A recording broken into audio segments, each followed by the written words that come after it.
आज आपण मरकळ पंचक्रोशीतील दुसऱ्या उत्तुंग व्यक्तिमत्वासोबत संवाद साधणार आहोत की जे युवा आहेत, संघर्षशील आहेत, लढाऊ आहेत, आक्रमक आहेत आणि सर्वसामान्य जनतेचा आवाज बनून त्या ठिकाणी राहिलेले आहेत.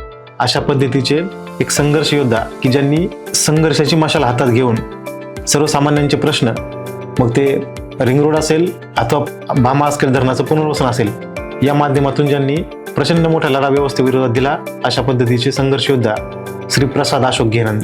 नमस्कार. नंतरच्या कालावधीमध्ये आपण शेतकऱ्यांसाठी मोठ्या प्रमाणावरती आंदोलने केली, तर ही आंदोलन करण्याची एक स्फूर्ती कुठेतरी कृषी शिक्षणातून मिळाली का? तसं खेडेगावात वाढल्यामुळं अन्यायाविरुद्ध चिड ही पहिल्यापासूनच मनात होती. आंदोलनाचा एक वेगळाच पॅटर्न आहे की मग कधी आपण गाथापारण आंदोलन करता, कधी आपण जलसमाधी करता, कधी आपण डायरेक्ट आमरण उपोषणच करता. तर ह्या वेगवेगळ्या आंदोलनांच्या ज्या संकल्पना आहेत, तर ते आपल्याला कशा काय सुचतात? आंदोलन म्हणजे प्रशासनावरती वचक आणणं किंवा तो प्रश्न सोडवणं असं नाही, तर त्या प्रश्नाला वाचा फोडणं. रिंग रोडचा लढा जो आपण देत होतात, तर त्याच्यामध्ये आपण कुठल्या कुठल्या स्वरूपाची आंदोलनं केली? सुरुवातीला आम्ही रस्त्यावर उतरून रस्ता रोको केलं. नंतर काही अधिकाऱ्यांना दिवसभर आम्ही त्यांच्याच ऑफिसमध्ये कोंडून ठेवलं.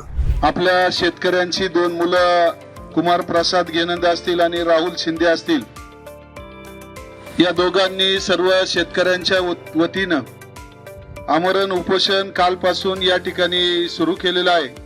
आपण मरकळ पंचायत समितीचं भविष्य काय पाहता? एक व्यक्ती जर का स्वराज्याचं स्वप्न पाहू शकतो, आपण जर का एवढा यशस्वी त्या ठिकाणी आंदोलक आहात, तर मग आपल्या पंचायत समिती सदस्यच का व्हायचे?